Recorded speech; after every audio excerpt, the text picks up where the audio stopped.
Sare, wali Mas Sare.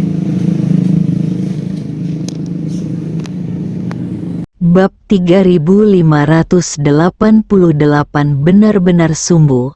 Malam itu gelap gulita seperti tinta, dan bintang-bintang bertebaran seperti berlian di langit. Di langit di atas kuil silin di pegunungan tandus di pinggiran barat, tidak ada yang tahu bahwa pertempuran besar baru saja terjadi di sini. Ye Chong baru saja berurusan dengan Wang Ye dan yang lainnya, dan kemudian kembali ke jalan semula untuk menemukan Qiu Xiaosui. Saat ini, Qiu Xiaosui masih bersembunyi di gua tersembunyi. Jantungnya berdebar kencang, dan dia sangat gugup dengan keselamatan Ye Chong. Di ruang kecil ini, Qiu Xiaosui hanya bisa mendengar suara gemuruh seperti gunung runtuh dan tanah retak. Tapi dia tidak bisa melihat dan tidak tahu apa yang terjadi di luar.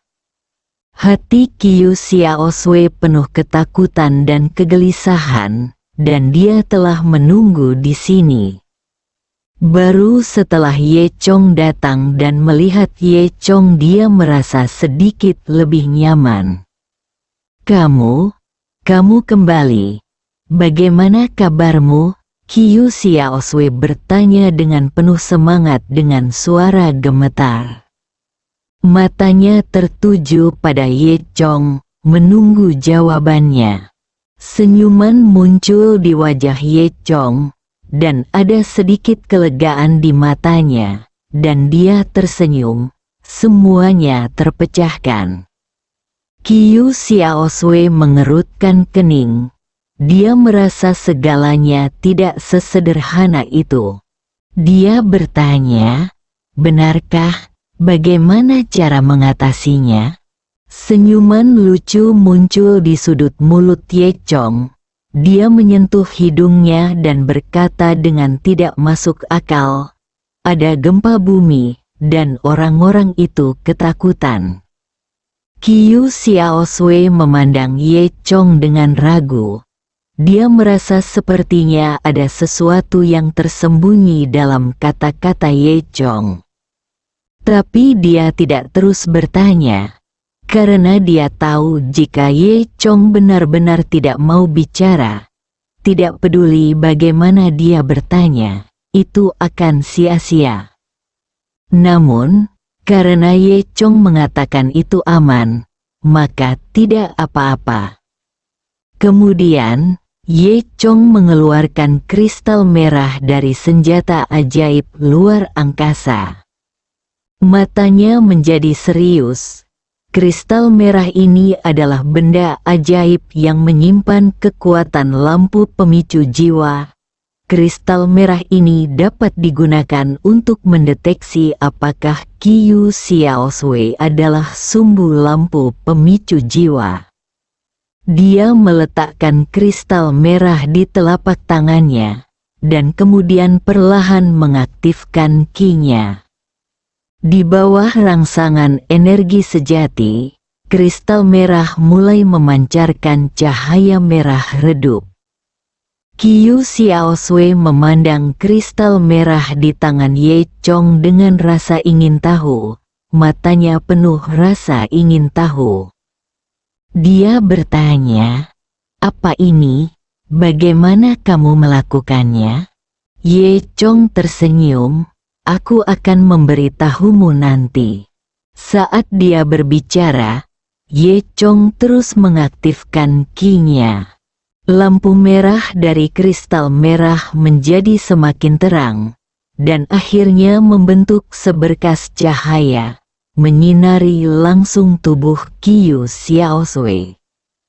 Tubuh Qiu Xiaosui mulai memancarkan cahaya redup di bawah lampu merah, dan tubuhnya tampak menjadi sumber cahaya.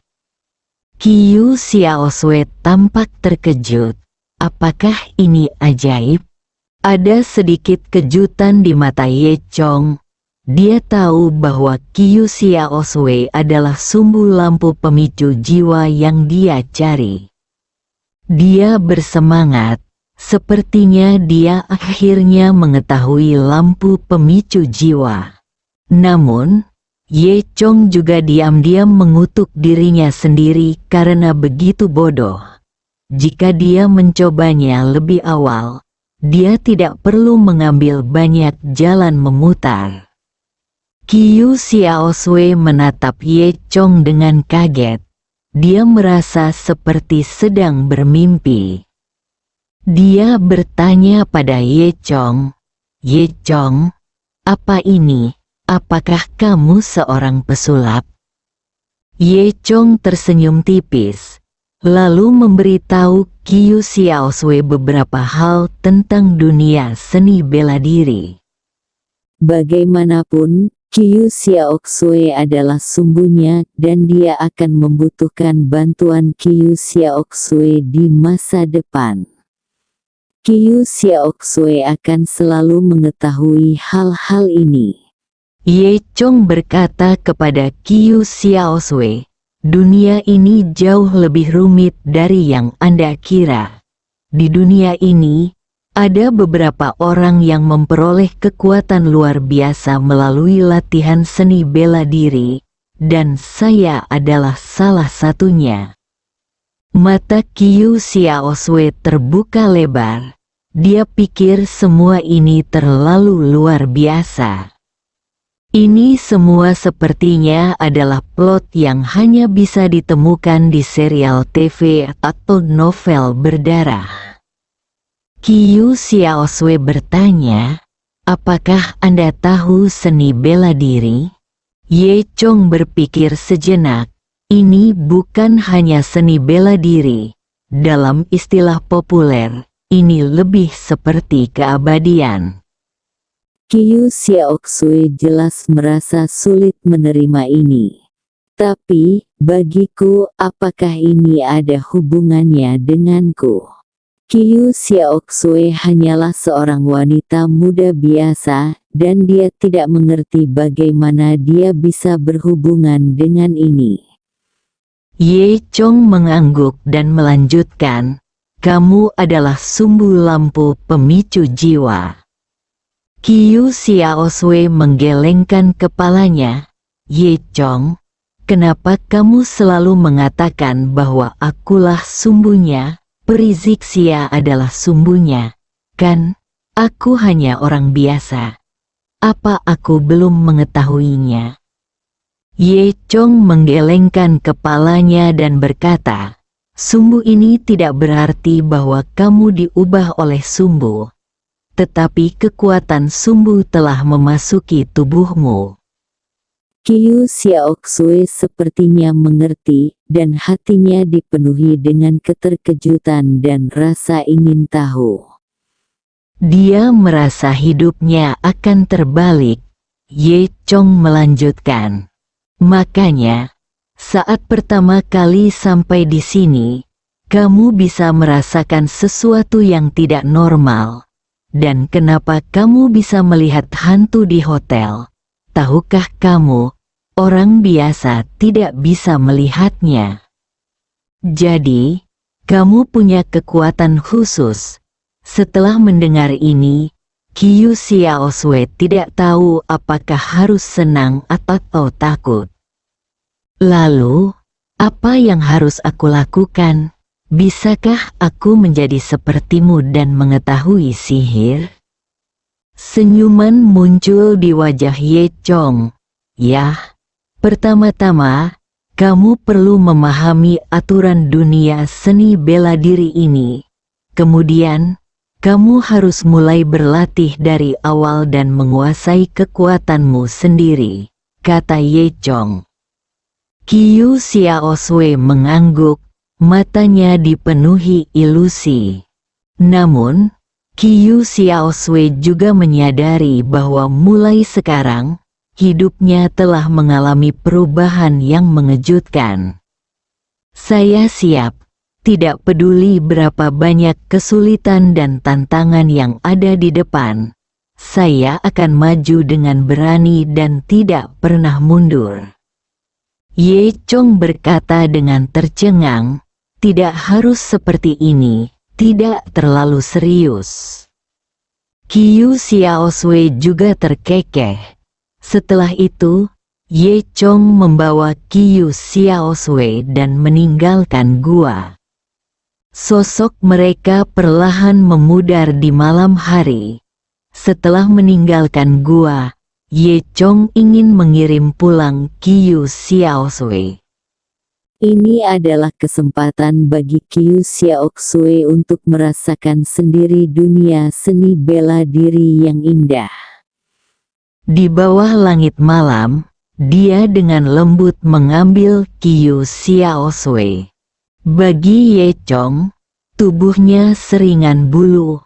Detak jantung Qiu Xiaosui semakin cepat, dan pipinya memerah.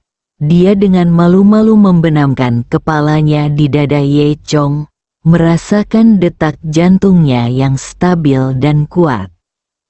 Setelah itu, energi sejati Ye Chong berkumpul di bawah kakinya, dan kemudian dia dengan cepat terlontar, menempuh jarak ribuan mil dalam satu langkah dan mulai terbang mendekati tanah. Angin menderu-deru di sekitar kedua orang itu, dan pepohonan di sekitarnya dengan cepat surut di hadapan Qiu Xiaosui. Meski kecepatannya sangat tinggi, dengan perlindungan energi Ye Chong, Qiu Xiaosui senyaman mengendarai mobil. Mata Qiu Xiaosui melebar karena terkejut. Dia tidak pernah mengira manusia bisa memiliki kecepatan seperti itu. Kecepatan ini telah melampaui rel berkecepatan tinggi. Untuk sesaat perasaan cepat dan bebas ini membuat jantungnya berdebar kencang. Ini, apakah aku tidak sedang bermimpi? Suara Qiu Xiaosui penuh rasa tidak percaya. Ye Chong tersenyum dan berkata, tentu saja tidak, kamu memiliki kekuatan sumbu lampu yang membangkitkan jiwa. Selama kamu mulai berlatih, kamu akan segera dapat menguasai kekuatan tersebut. Bersambung.